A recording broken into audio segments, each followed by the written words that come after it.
Ito ang mga sangkap para sa lulutuin kong ulam. Mais, dahon ng malunggay, kailangan din natin ng bawang, sibuyas. Nagpainit na ako ng kawali. Pag mainit na yung kawali, ilagay na natin yung mantika.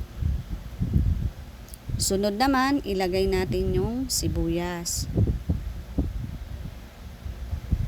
Haluin lang natin para maluto yung sibuyas.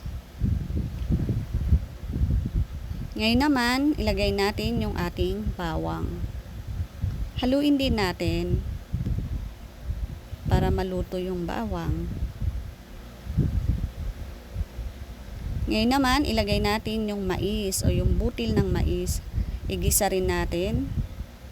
Haluin lang.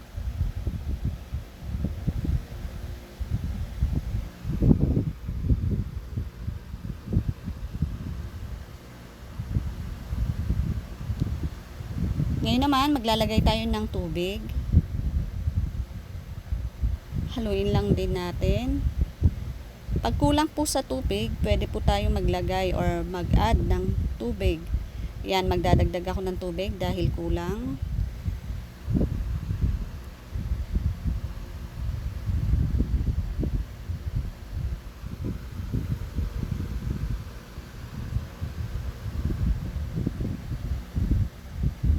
Ngayon naman, lagyan natin ng asin. Pwede rin po kayo maglagay ng seasoning.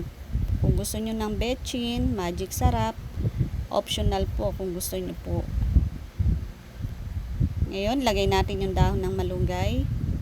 Pakuluan lang natin, haluin lang hanggang sa maluto yung ating dahon ng malunggay.